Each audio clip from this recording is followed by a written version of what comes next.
Hello everyone. Here we have answers to the second test, what we call post test. So let's see the answers very quickly.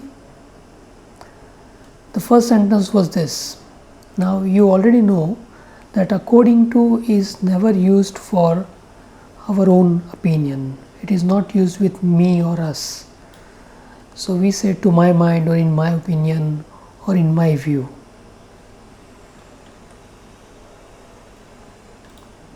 Second, now here if you remember we discussed a rule of the English language. When WH is not at the beginning of a sentence, then we use subject and verb after WH. So here we can see he asked me where. So where is a WH word, and because it is not at the beginning of a sentence, we require subject I and then the verb worked. So he asked me where I worked. Third, he bought an equipment yesterday. Now here the problem is the word equipment is a non-count noun like furniture.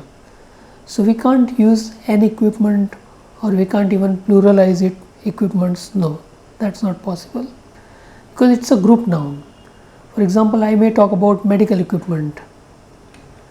So if you want to convert them into a count noun, then you require a piece of equipment, an item of equipment, like a piece of furniture, right? You can read the note.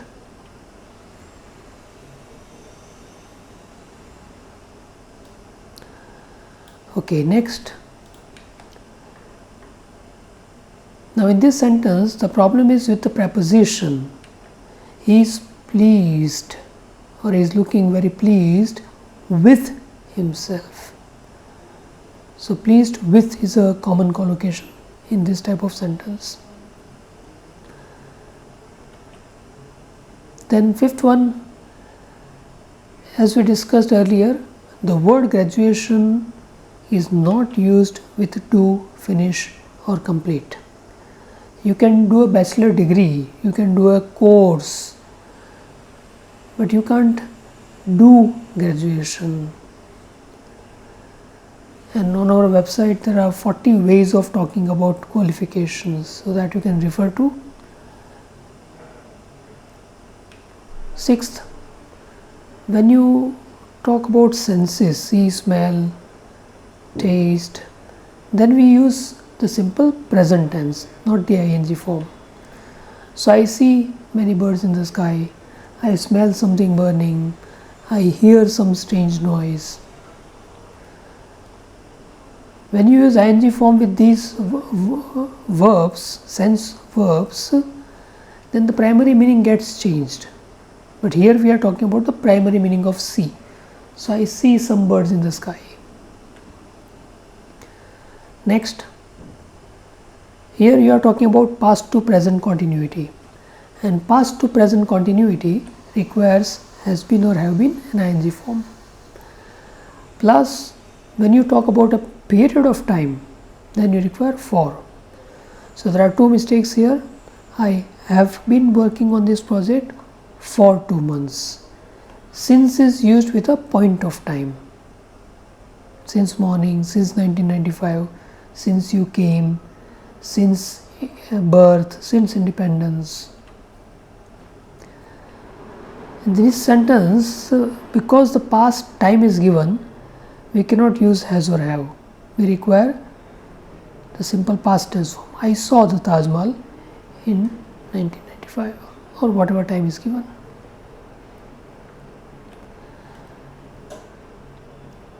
Now in this sentence, there is a very common business English idiom which is wrongly used. The correct expression is not till date but to date. That's the way English is used. To date means so far, up to now. In this sentence the problem is with the preposition. When you use between, you require and. And if you want to keep to as it is, then you require from and to. But both the sentences will have different meanings. Between is followed by and from is followed by to. From and to indicate the complete period of time, and between and indicate some portion of that period. Next, now here you can see there are two parts. One is I think and second is we should not. So when we have a similar situation, we make the first part negative, not the second part. So we say, I don't think we should ask him. I'm sure you have heard more sentences like this. I don't think he will attend the party. I don't think he will come. I don't think he will pass the test. Like that. If I were you, now you know that it is type 2 condition, imaginary, but present or future time. And in this situation, we use the past tense form in both the parts. So in place of will, we require would.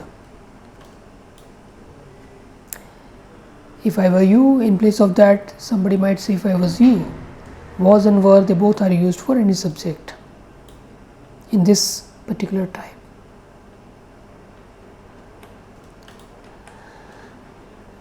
Now, sometimes some old English expressions, they become very common in Indian English. So this particular one, in the family way, it is used only in some parts of India to mean pregnant. So we should try to avoid using such expressions of old English, or some of them are Indianisms, so try to avoid them. Next, every word has its own grammar. So the word enjoy requires ing form after that. So she didn't enjoy dancing with strangers.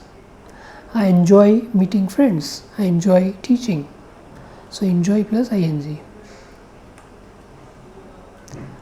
Now in comparative form, when the adjective has er form, that means if it is monosyllabic and if it has er comparative form, then we don't require more. When we say better, we can't say more better. So here she is stricter than his father. Now here his might mean somebody else, like some cousin. And if you are talking about the writer, the speaker of this sentence, then she is stricter than her father. But here we are talking about some third person, his father, and comparing that person with she. In the next sentence, object verb, when it is used as a verb, object, it is followed by to. She objects to the label old. The noun form is object, but the verb form is object. The sound changes, the stress changes, and it is followed by to.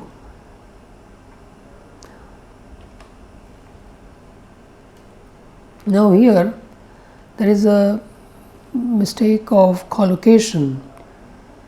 You solve not a purpose but a problem, and when you want to use the word purpose, then you use serve your purpose. So there is a mixture of two collocation. You serve, for example, this book will serve your purpose, and this particular item will solve your problem.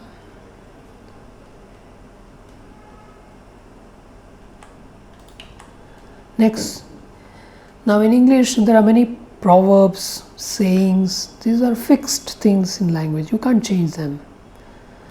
So here the word is not bread in this particular saying, it is broth or soup. You can use one of the two. Now participants is a count noun, and with count nouns we require not less but fewer. Count nouns require few, fewer and fewest, and quantity nouns or non-count nouns, they require little less and least. And you already know that the word can and not are not used as two words, it is one word, cannot. If you ask me why, my answer is that's the way English is used. So I hope this part is clear now. And the second part was an email. So let's check that email as well. Now first of all, let me show you the diagnostic test question for that email. You can see on the screen this email. I wanted you to rewrite it, removing all the errors. In fact, even after removing many language errors, this email is not a good quality email, so we'll have to make many changes.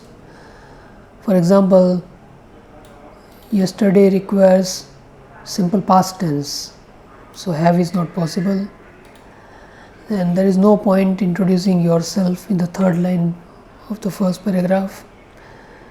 The word miss is used with Mr., Miss and Mrs. They are used with surname or name and surname, not name alone.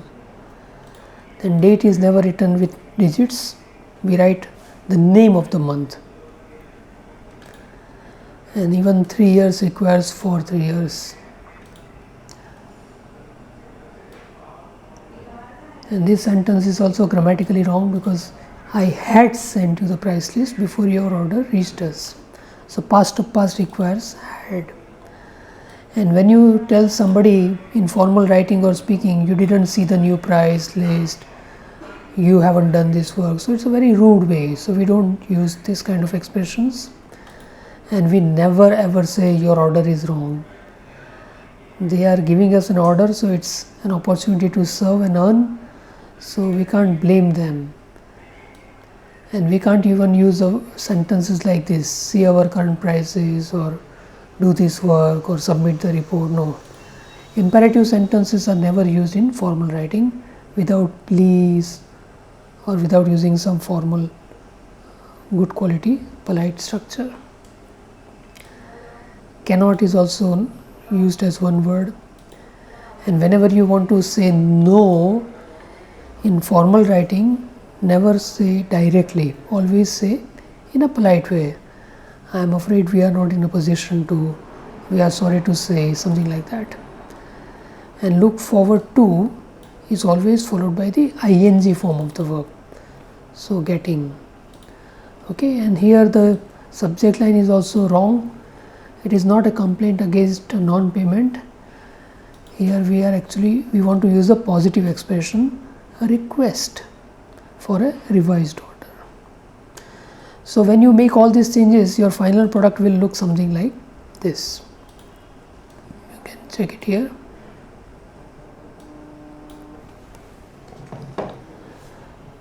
So you can see a request that is in subject line. So it's a very positive thing. Then you are using dear Mr. Miss Joshi, so with surname. And because you have not put a comma here, you don't need a comma after yours sincerely. And because you have used the surname, you have to use yours sincerely. Otherwise, the American form is regards or kind regards or best regards. First line is thank you for your order. Because that person has sent you an order, we must acknowledge it and give a positive vibe. Then we are also making it clear that we are not in a position to execute the order. But why? Because we have recently revised our prices and we want to make our side very clear.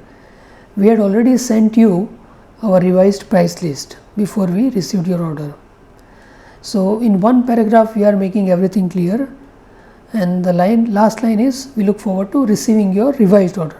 So what you want is written in the last line generally.